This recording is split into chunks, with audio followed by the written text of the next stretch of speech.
Olá, tudo bem? E aí, como vocês estão? Por conta do coronavírus, ficou decidido aqui pela direção da Universidade de Ibirapuera que as aulas iam ser telepresenciais, né? Iam ser gravadas e daí transmitidas para vocês aí nas suas casas, evitando o contágio de coronavírus. Né? Diante disso, para que a gente dê continuidade aí aos trabalhos, para que possamos resolver, para que vocês não percam matéria, nós vamos fazer alguns vídeos. Eu ainda estou aprendendo aqui algumas funcionalidades, inclusive eu vou tentar fazer alguns vídeos ao vivo e eu vou falando para vocês conforme isso for acontecendo, tá certo? Primeira questão que a gente tem que a gente vai tratar aqui, né? Assistam os vídeos, depois eu vou também mandar o material para vocês pela internet, vou passar algumas atividades. É muito importante que vocês façam essas atividades, que vocês façam, que vocês leiam o material para que possamos não perder nada, né? Obviamente, eu preferia estar aí com vocês, ter esse calor humano, conversar com vocês pessoalmente, poder cumprimentá-los, poder falar um oi, ver o rosto de cada um, mas diante dessa impossibilidade, a gente vai fazer essa gravação e vai transmitir. Aliás, eu até peço que vocês me mandem um feedback falando se gostaram, se não gostaram, o que eu posso fazer para melhorar, né? E tornar essa aula um pouquinho mais atraente. Hoje, pessoal, a gente vai falar um pouquinho sobre inquérito policial, tá certo? Vamos começar aqui tratando de inquérito policial. O que é o inquérito policial? O inquérito policial a gente tem que saber, primeiramente, que é a investigação, a investigação que é feita pela polícia judiciária.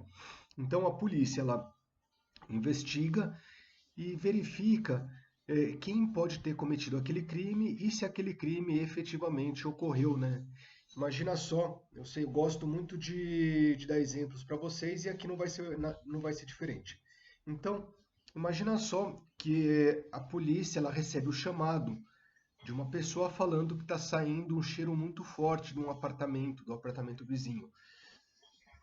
E manda um investigador para o local, arrombam a porta e verificam que existe um corpo já em putrefação, né? Não sabem quem é aquela pessoa, não conseguem descobrir de quem é aquele apartamento, né, ou aquela casa, mas veem que tem um corpo em putrefação. O que eles vão fazer? Eles vão começar a investigar o que aconteceu. Primeira coisa, eles vão tirar as fotos do local, vão tirar as fotos do cadáver, vão descrever o que tinha lá e após tirarem todas as fotos, vão mandar esse cadáver para no necrotério. Daí eles vão, a partir do exame cadavérico, vão verificar se houve um crime ou não, né? Porque aquela pessoa ela pode ter morrido por causas naturais, né? Por exemplo, uma doença, pode ter morrido por um acidente, né? Imagina que a pessoa estava andando em casa, tropeçou, bateu a cabeça, morreu, ou se não, ela pode ter sido vítima de um crime. Alguém pode ter entrado na casa e matado aquela pessoa. A partir desse exame cadavérico, a polícia ela vê se realmente houve um homicídio ou não. A partir daí, ela vai começar a fazer diversas diligências, vai ouvir testemunhas, vai pedir câmeras de segurança, vai verificar se o prédio tinha controle de entrada e saída e assim sucessivamente. Eu estou dando o exemplo do homicídio porque é mais fácil para vocês gravarem. Mas a gente pode dar o exemplo de diversos crimes, por exemplo, o estelionato. Imagina que chega na delegacia alguém falando: olha, eu fui vítima de um golpe, né? O bilhete premiado. Então, a partir disso, eles vão começar a colher as investigações, colher os elementos. Então, vai colher o depoimento da vítima, vai falar: olha, você sacou o dinheiro? Saquei. Onde você sacou? Saquei no Banco Itaú, por exemplo. E daí vai no Banco Itaú, pede as câmeras de segurança do banco para ver se consegue a imagem daquele suspeito, né? Vão fazendo diligência para ver se aquela pessoa se consegue identificar aquela pessoa, se realmente aquilo ocorreu como a vítima descreve. Basicamente a investigação é isso, né? E quem pode fazer a investigação? Né? Não há nenhuma dúvida que a polícia judiciária pode fazer essa investigação. Né? Quem é a polícia judiciária? É a polícia civil ou a polícia federal. Né?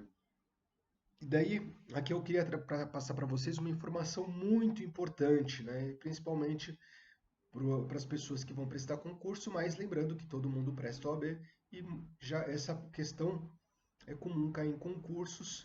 Eu não me recordo se recentemente caiu na OAB, mas em concurso eu já vi caindo. Perguntavam se a Polícia Civil, conhecida também como Polícia Judiciária, está subornada a qual poder? Executivo, legislativo ou judiciário?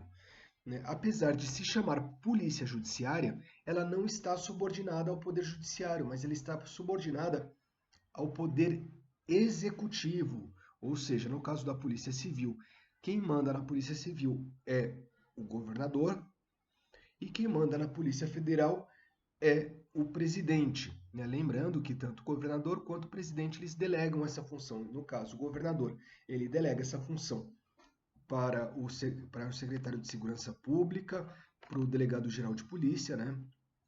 E, no caso do presidente, ele delega essa função para o ministro da Justiça, né? Que também vai delegar a questão da Polícia Federal, o comando da Polícia Federal, para o delegado-geral da Polícia Federal. É a Polícia Judiciária, a Polícia Civil, que ela é responsável por fazer essa investigação, né, por meio, né, da sua autoridade máxima, que é o delegado de polícia. No caso, e a Polícia Militar, ela pode investigar? Não, ela não pode investigar, a não ser investigações internas por meio da sua corregedoria. No caso, a Polícia Militar, ela tem outra função. Ela é polícia ostensiva. Ela serve para evitar que ocorram crimes, né? É diferente da Polícia Civil, que serve para investigar. A Polícia Civil ela atua após o cometimento do crime. E daí vem a primeira pergunta, né? A primeira pergunta importante que a gente tem. E o Ministério Público? Ele pode ou não pode investigar? Existem duas correntes. Uma corrente diz que não, o Ministério Público não pode investigar porque ele possui outra função que é extremamente importante, que é de fiscalização das investigações. Então, como ele tem essa função de fiscalizar as investigações, ele não pode investigar, uma vez que quem fiscalizaria caso o Ministério Público investigasse, né? E um outro argumento, um argumento muito forte, é que o artigo 144, ele prevê, o artigo 144 da Constituição Federal, né? Lembrando, ele prevê que a Polícia Civil e a Polícia Federal têm competência investigativa e não passa essa competência para o Ministério Público. Então, como seria uma competência que foi dada pela Constituição Federal, nenhum outro órgão poderia investigar. Já a outra corrente que diz que o Ministério Público pode sim investigar. E no que eles se baseiam, né? Já que no caso, os que dizem que o Ministério Público não pode investigar se baseiam na Constituição, né? No que o Ministério Público se baseia, né? Lembrando que o poder público ele pode fazer tudo que a lei permite, diferente do particular, que ele pode fazer tudo que a lei não proíba. Então, o poder público ele precisa de autorização em lei. E o Ministério Público diz que a lei orgânica do Ministério Público permite a ele investigar, permite ao promotor investigar. E, em decorrência disso, dizem que sim, o Ministério Público possui competência investigatória. Com todo respeito a quem pensa o contrário, obviamente, mas eu acredito que o Ministério Público ele não possa investigar, exceto em casos excepcionais, né? Ou seja, o Ministério Público ele tem uma função muito importante, de extrema importância. Qual é essa função? É de fiscalizar as investigações. Caso o Ministério Público ele prefira, ele investigue, quem que vai fazer essa fiscalização? Né?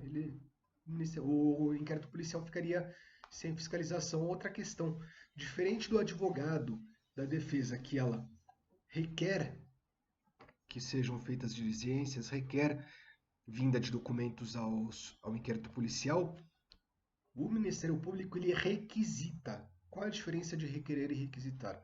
Requerer, o delegado, ele vai ver a pertinência, ele vai fazer uma análise e vai verificar se ele vai ou não fazer a diligência, se ele vai ou não juntar o documento. Quando o Ministério Público requisita, né, que é diferente de requerer, o delegado ele não tem essa opção. Ele é obrigado a juntar aquele documento, ele é obrigado a fazer aquela diligência, a não ser, obviamente, que essa diligência já tenha sido feita, ou se não que seja um requerimento absolutamente ilegal, né? Por exemplo, entrar na casa do investigado sem uma ordem judicial. Nesse caso, o Ministério Público, obviamente, está pedindo uma ordem legal e o delegado não deve cumprir. Mas todas as outras ordens, o delegado ele deve cumprir. Então, se o Ministério Público ele requisita, ele determina que o delegado faça, por que ele precisa investigar, uma vez que o delegado ele é obrigado a cumprir a diligência solicitada pelo Ministério Público? É, mas eu falei lá atrás que em casos excepcionais o Ministério Público poderia sim investigar. Quais são esses casos excepcionais? Seriam casos em que há omissão da polícia judiciária, que é omissão na parte de investigação, que de alguma forma os investigadores, o delegado, ele está sendo omisso, ou se não, em que haja uma fundada suspeita que a polícia possa, de alguma forma, esconder o delito, esconder os reais autores, principalmente quando há suspeita de envolvimento de policiais naquele crime. Então, nesses casos, eu entendo que sim, o Ministério Público poderia investigar. Seguindo, qual é a finalidade do inquérito policial? A finalidade é angariar elementos que tanto para acusação e defesa, elementos que possam fundamentar uma denúncia por parte do Ministério Público, como também elementos que de alguma forma possam demonstrar para a defesa que aquele suspeito, que aquela pessoa que em princípio era acusada, não cometeu o delito, né? Imagina só que a pessoa, que o delegado ele fique sabendo que na data do crime o principal suspeito não estava na cidade. Vamos supor, né, vamos voltar para aquele homicídio. Se chegou-se à conclusão que aquele cadáver que foi encontrado na casa era era vítima de um homicídio. E daí, diante das investigações, chegam à conclusão que teria sido talvez o filho dessa pessoa que tenha matado o pai para ficar com a herança. E daí, dentro disso, diversas diligências são feitas e chega-se à conclusão que o filho do defunto, porque o filho daquela pessoa morta, no dia, né, na data que seria o provável homicídio desse senhor, esse filho não estava na cidade, né? Aliás, tinha viajado muito antes e voltou muito depois, de forma que ele não poderia ter cometido esse delito. Então, o que o delegado deve fazer?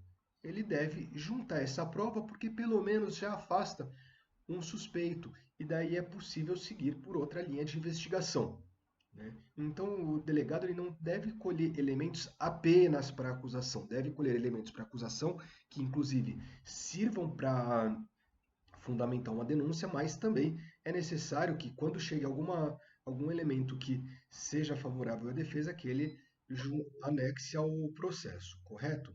Né? E anexe ao inquérito policial. Né? E é, vamos seguir qual é a natureza jurídica do inquérito policial. Ele tem uma natureza jurídica de procedimento administrativo. Até por isso, muitas vezes, quando há nulidade no inquérito policial, o judiciário entende que, por ser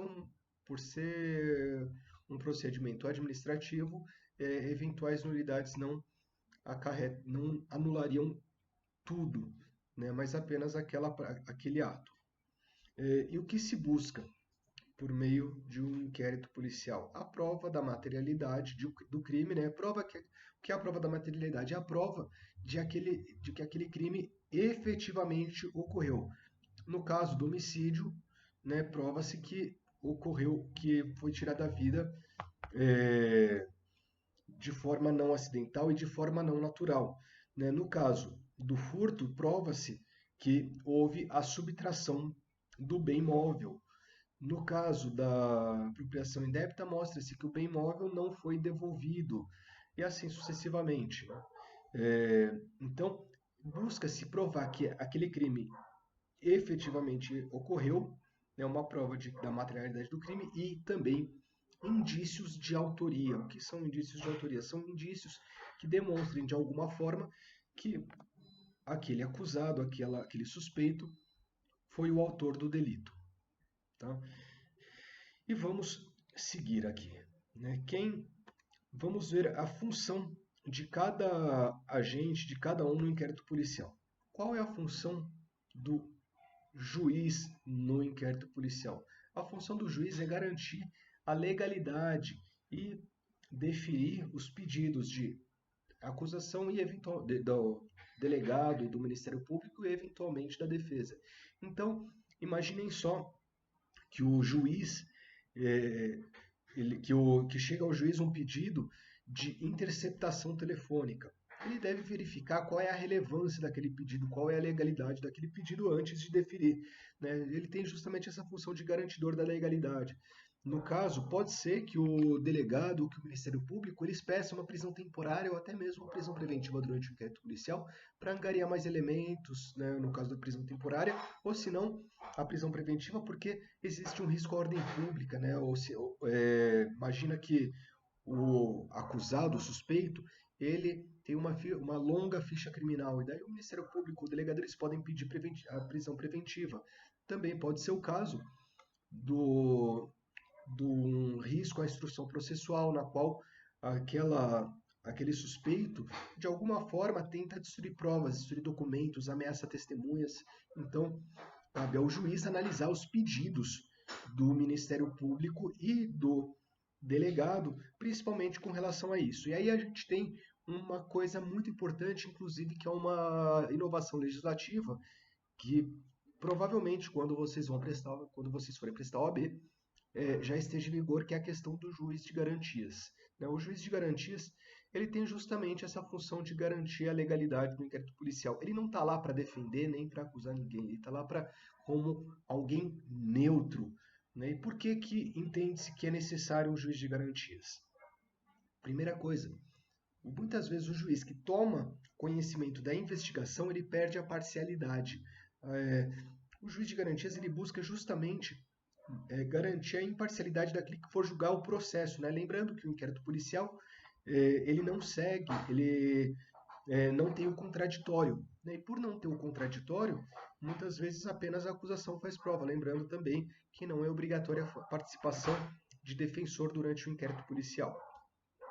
Então, como funcionaria o juiz de garantias? Ele funcionaria muito parecido com o que é o juiz do DIPO aqui de São Paulo, Departamento de Inquéritos Policiais. No caso, existem aqui em São Paulo diversos juízes que eles ficam à disposição apenas para o inquérito policial. Eles somente tratam do inquérito policial, vão deferindo ou indeferindo os pedidos do Ministério Público, defesa, delegado, e assim sucessivamente. Vão vendo se, vão verificando a legalidade das diligências, decidem sobre eventual pedido de liberdade provisória, pedido de liberação de bens, pedido de sequestro de bens, pedido de prisões preventivas. O que mudaria? Qual é a diferença desse juiz do DIPO aqui de São Paulo para o que seria o juiz de garantias? No caso, o juiz de garantias ele não receberia a denúncia. Né? A partir do momento que o Ministério Público oferece a denúncia, o juiz de garantias ele receberia essa denúncia e daí ele mandaria para outro juiz, diferente do juiz do DIPO, que ele, no momento que o Ministério Público oferece a denúncia, ele já não é mais responsável por aquele inquérito. Ele manda aquele inquérito para o juiz de alguma das varas criminais e esse juiz já vai receber o inquérito. Já vai receber a denúncia ou rejeitar a denúncia. Qual o problema disso?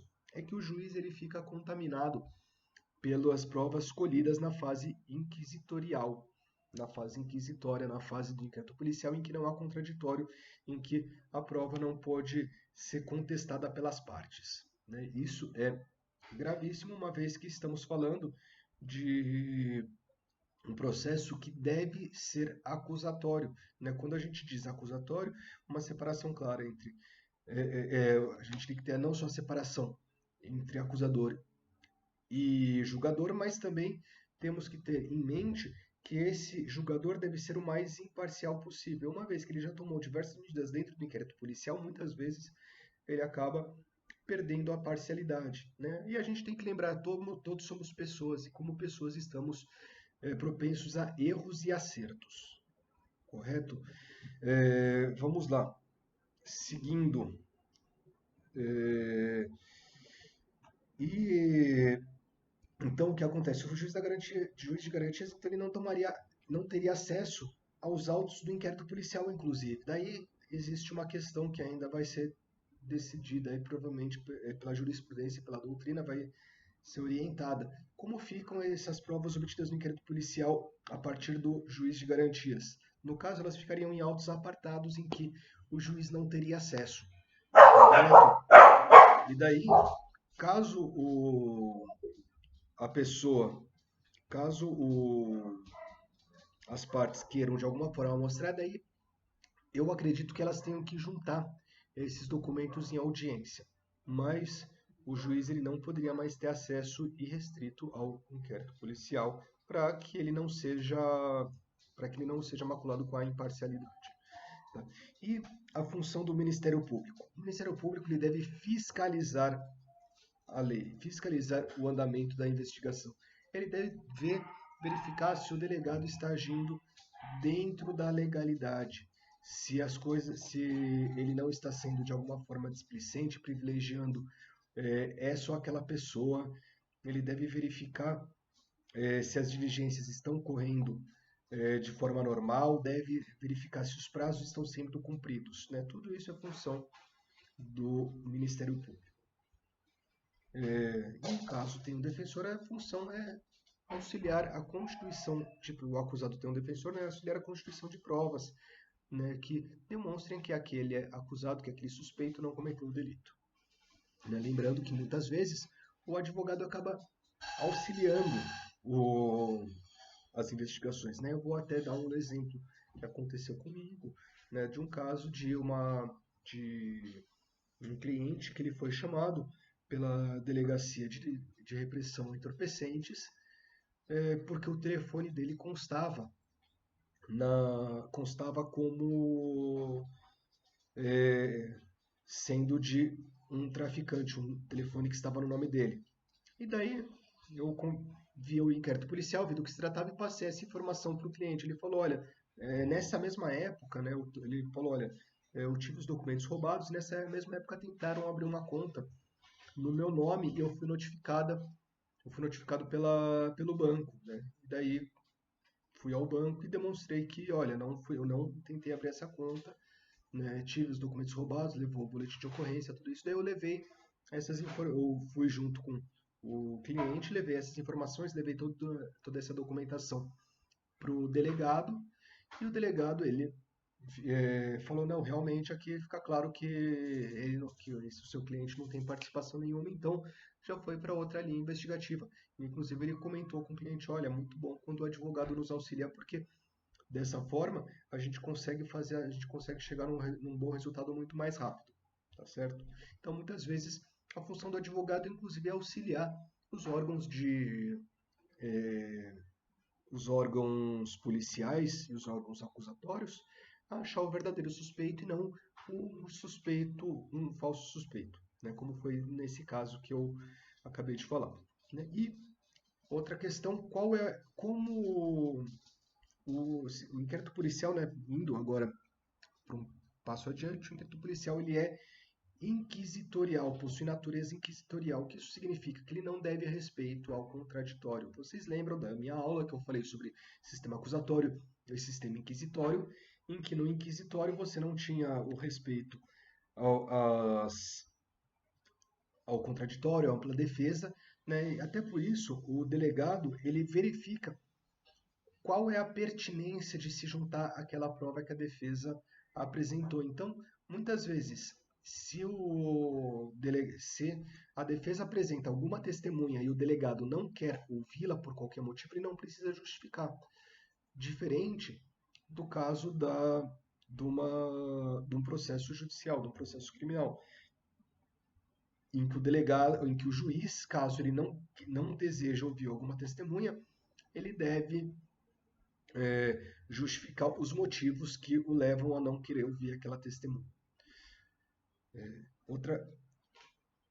obviamente, né, o delegado ele deve pensar na pertinência daquilo lá, porque não adianta nada ele investigar um caso, ir atrás de um suspeito, para lá na frente chegar a concluir. O Ministério Público não oferece denúncia, ou depois a pessoa é absolvida, porque se provou que ele não foi o autor do delito, e isso daí poderia ter sido provado antes, já na fase inquisitorial, já na fase do inquérito policial, evitando dispêndio de força e evitando dispêndio de dinheiro público desnecessário por não ter ouvido uma testemunha, por não ter juntado um documento. Então, obviamente, o delegado ele deve usar o bom senso nas investigações, vendo se realmente aquela prova é impertinente ou não. Né? Porque, e lembrando que no inquérito policial você investiga, né? Não só no inquérito policial, mas em toda ação penal, trata de fatos e não de pessoas. Então a gente tem que lembrar que devemos buscar fatos e não pessoas. Não é uma pessoa que é acusada, né? Aquela pessoa ela é acusada de ter cometido um fato, de ter cometido um crime. O inquérito policial ele não deve servir para perseguição pessoal ou para perseguição política, por exemplo. Outra característica do inquérito policial, ele é informativo, e até por ser informativo ele não tem, ele tem ausência do contraditório. E por ter ausência do contraditório, ele não pode ser usado exclusivamente para condenar o réu. Então, lá na frente, quando o juiz vai dar a sentença, se não houve produção de prova no contraditório, o juiz ele é obrigado a absolver o réu. Caso ele condene o réu, vai estar agindo de forma absolutamente ilegal. Tá certo? Outra característica do inquérito policial é que ele é sigiloso. Quem deve ter acesso ao inquérito policial são somente as partes e os advogados. Né? E daí, há algum tempo atrás, havia uma discussão enorme, porque alguns juízes, alguns delegados, sob o pretexto de ser um documento sigiloso que não cabia apenas à acusação acesso, dizia que que não deveria fornecer o acesso ao advogado, apesar do Estatuto da OAB, que é lei federal, dizer o contrário, dizer que o advogado deve ter acesso aos autos. Né? De tanto que delegados e juízes cometiam ilegalidades, o STF, o Supremo Tribunal Federal, foi obrigado a editar uma súmula, a súmula vinculante número 14, falando do acesso do inquérito policial ao advogado. No caso, o advogado ele deve ter acesso a todas as provas já produzidas. E lembrem disso, todas as provas já produzidas. Isso significa que as diligências em andamento, o advogado não deve ter acesso. Né? Então, por exemplo, caso esteja sendo feita uma interceptação telefônica, o advogado não vai ter acesso a essas interceptações telefônicas naquele momento, somente após o final, né, o levantamento a volta do sigilo telefônico, somente após já terem colhido todas as provas via escutas telefônicas, assim como o advogado, quando o Ministério Público ou o delegado fazem um pedido de busca e apreensão, um pedido de prisão preventiva ou prisão temporária, o advogado deve ter acesso a essa decisão e a esse pedido após as diligências. Senão, ele poderia frustrar essas diligências avisando o cliente que, que o cliente vai ser preso para que o cliente possa fugir. Tá correto? Possa fugir ou possa, pelo menos, a gente sabe que, infelizmente, alguns advogados não agem da forma mais correta, mas, inclusive, auxiliando o cliente a esconder documentos, o que não seria correto. Além disso, o inquérito policial ele é escrito, então tudo que é feito no inquérito policial deve ser passado a termo, deve ser escrito e colocado no inquérito policial. Então, por exemplo, caso a pessoa que dá o depoimento, esse depoimento ele deve ser transcrito no inquérito policial. Caso haja uma busca e apreensão e sejam apreendidos bens, né, sejam apreendidos os documentos, deve ser colocado a termo quais documentos foram apreendidos. E outra questão, o inquérito policial também ele é indisponível, né? O que significa que é indisponível? É que depois de instaurado o inquérito policial, ele não pode ser arquivado pelo delegado de polícia, né? Daqui um pouquinho a gente vai tratar melhor dessa questão, tá? Mas ele é indisponível, então, após o início do inquérito policial, o delegado ele não pode simplesmente sumir com o inquérito. Ele tem que continuar as investigações até o seu final. Vamos lá, e como começa o inquérito policial? Começa com a notícia de um crime, a notícia crimes. Essa notícia pode se dar por meio da elaboração do boletim de ocorrência, né, que é a forma mais comum, por meio de um auto de prisão em flagrante, pode se dar pelo requerimento ou requisição do Ministério Público ou do juiz quando chega a eles a notícia de um crime, né? Por exemplo, em processo é comum que se instaure inquérito policial para apurar falso testemunho. Também o advogado pode solicitar a instauração de inquérito policial quando ele verificar a ocorrência de um crime. E ele é instaurado por meio de uma portaria, né? O delegado ele faz uma portaria, instaura o inquérito policial e assim iniciam as investigações, né? Primeira questão, né? Após iniciadas as investigações, o delegado ele tem 30 dias para mandar o inquérito policial para o Poder Judiciário, para informar as diligências que foram feitas. Após esses 30 dias, né, caso a investigação tenha sido concluída, o Ministério Público ele oferece denúncia, mas há casos em que não foi suficiente esse prazo para elucidar um crime. Então, o que o delegado faz? Ele pede prazo. Em geral, ele pede um prazo de 60 dias, esse inquérito policial retorna à delegacia e as investigações continuam, né? Mas é importante lembra que o Ministério Público ele tem a função de fiscalizar, é por isso que de 30 em 30 dias, hoje 60 em 60 dias, esses autos devem ir para o Ministério Público para que o Ministério Público possa se inteirar das investigações, possa saber o que está sendo feito, correto? E vamos lá, quais são os atos do inquérito policial? Primeira coisa, devem ser feitas perícias e corpo de delito, né? O corpo de delito é uma espécie de perícia, mas o corpo de delito é uma perícia feita sobre o objeto do crime. No caso, pode ser feito sobre o cadáver, por exemplo, o exame cadavérico, uma perícia que as pessoas conhecem como corpo de delito, porque é o principal corpo de delito, é o corpo de delito clássico, né? O cadáver que foi daquela pessoa que foi vítima do crime. Mas corpo de delito pode ser, por exemplo, sobre o bem subtraído. Imagina que me furtam o celular e conseguem recuperar esse celular alguns dias depois. O meu celular tem que ser submetido à perícia, na qual ele vai ser descrito aquele celular, e isso vai servir de corpo de delito. No caso, lesão corporal, a lesão corporal se demonstram as lesões que estão no corpo da vítima para mostrar que realmente houve aquele fato.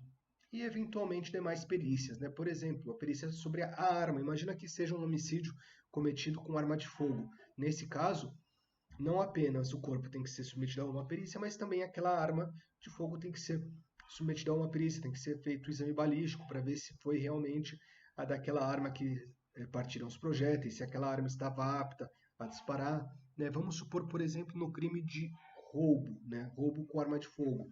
No caso de roubo com arma de fogo, a arma ela tem que ser apta a disparar. Então, manda-se arma para a perícia para ver se era uma arma mesmo, para ver se era um simulacro e se era uma arma de verdade, se ela poderia disparar ou se ela estaria quebrada. Obviamente, não são só, existem uma série de outras perícias que podem ser feitas. Então, imaginem só num crime de concorrência desleal, em que o que se busca, em que a acusação alega que aquela marca foi copiada. Então, se submete aquela marca a uma perícia para ver se possui a capacidade de enganar os consumidores.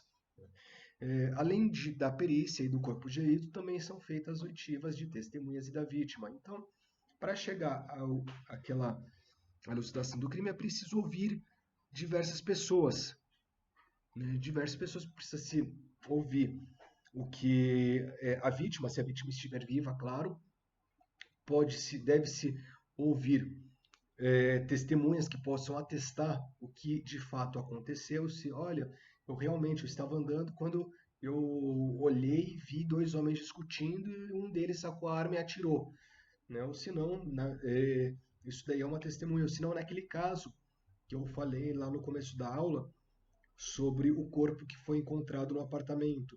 Então eles começam a chamar os vizinhos para ver se os vizinhos ouviram algo estranho no apartamento, se viram alguém diferente entrar, que tipo de visitas eram feitas, esse tipo de coisa. Tudo isso é, faz parte do inquérito policial. Inclusive, essas testemunhas elas podem indicar mais elementos de prova, então podem indicar diligências a serem feitas. Por exemplo, olha, inclusive naquela rua existe uma câmera de segurança. Olha só, no prédio existe um controle de entrada e saída de pessoas. Toda pessoa que entra precisa dar o nome ao RG e daí fica marcado a hora. Tudo isso é importante.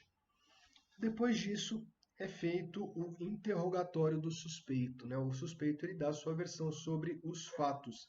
Ele fala se foi ele mesmo que teria cometido aquele delito ou não. Ele vai falar onde ele estava, onde ele não estava.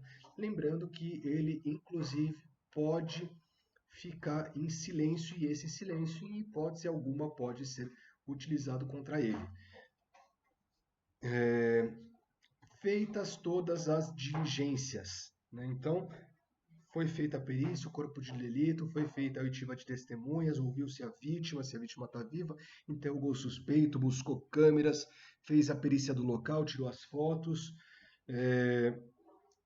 O que o delegado deve fazer? Ele faz um relatório final e, no caso, ele pode, se ele chega à conclusão que ele achou o suspeito, né, o autor do delito, ele faz o indiciamento formal, ele indicia aquela pessoa que ele vê como o principal suspeito daquele delito e aquela pessoa, e daí o Ministério Público vai ver se vai oferecer denúncia ou não contra aquela pessoa.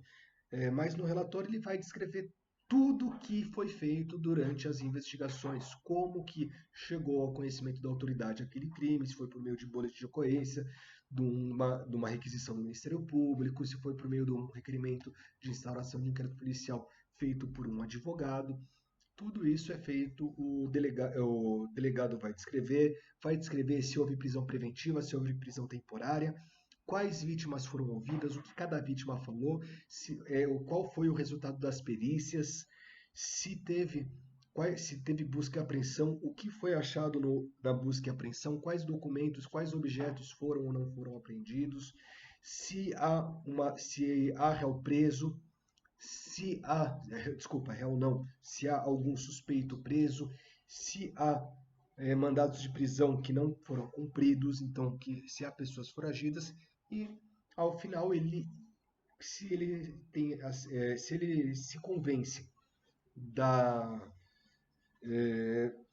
da autoria do delito, ele indicia aquela pessoa que ele acredita ser a autora, tá certo? Então, e aí se encerra o inquérito policial por meio desse relatório final, né? Lembrando que toda vez que o inquérito policial vai da delegacia para o fórum, é feito um relatório, mas esse relatório é muito mais simplificado falando o que falta. O relatório final já é um relatório muito robusto para que possa ser analisado todo o para que possa ser analisado tudo que foi feito durante as investigações, né?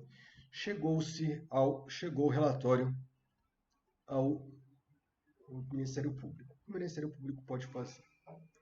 Ele tem três opções: oferecer denúncia, pode requerer o arquivamento ou, se não, requerer novas diligências, caso ele ache necessário mais alguma diligência para encerrar as investigações. Então, se o Ministério Público entende que é o caso de oferecimento da denúncia, né, ele vai oferecer denúncia e vai encaminhar lá ao juiz. Ele vai verificar se realmente há prova da materialidade do crime, se realmente aquele crime ocorreu, vai ver se há claros indícios de autoria para que a pessoa seja denunciada. No momento daí ele oferece a denúncia e o juiz ele vai verificar se recebe ou não a denúncia. Qual é a segunda opção? É o arquivamento do inquérito policial. O juiz ele vai verificar se aquele inquérito policial, desculpa, o Ministério Público ele vai e verifica que, por exemplo, aquele fato é atípico. Então ele vai pedir que se arquive o inquérito policial porque não há motivo para denúncia, ou senão ele verifica que, apesar de terem sido feitas diversas diligências, apesar de ter sido provado que houve um crime, não foi possível chegar à autoria daquele crime, não há nenhum suspeito. Então ele vai pedir o arquivamento porque não há suspeitos para aquele crime. E daí há uma novidade muito importante, né, que o pacote anticrime trouxe. Agora, antes, o Ministério Público pediu arquivamento e o juiz ele verificava se arquivava ou não e resolvia ser assim. Agora, antes de arquivar, é necessário que a vítima seja intimada, ou a vítima ou seus familiares. E daí, caso a vítima entenda que que não é o caso de arquivamento, ela pode oferecer uma denúncia subsidiária. E daí o juiz ele vai verificar se aquela denúncia é cabível e se inicia a ação penal se o juiz assim achar. Né? E também, no terceiro caso, como eu falei, no caso do Ministério Público achar que são necessárias novas diligências, ele vai especificar quais diligências ele deseja que sejam feitas e vai encaminhar esse inquérito policial para a delegacia para que o delegado assim proceda. E uma questão importante. É possível, depois de arquivado, é possível que o inquérito policial seja reaberto? Sim, é possível. O que precisa? É preciso que haja novas provas, que surjam novas provas da ocorrência daquele crime. E aí sim, o inquérito policial ele é reaberto. Somente assim. E lembrando que somente o Ministério Público, somente o promotor de justiça pode pedir o arquivamento ou oferecer a denúncia. O delegado, em hipótese alguma, pode tanto oferecer a denúncia quanto requerer o arquivamento. Pessoal, sobre inquérito policial era isso, né? Espero que tenham gostado. Me mandem mensagens, me mandem e-mails aí falando o que acharam da minha aula, se tem alguma coisa que eu possa acrescentar, me mandem as dúvidas e eu estou à disposição aqui dos senhores para atendê-los, tá certo? Sintam-se beijados, sintam-se abraçados e tchau!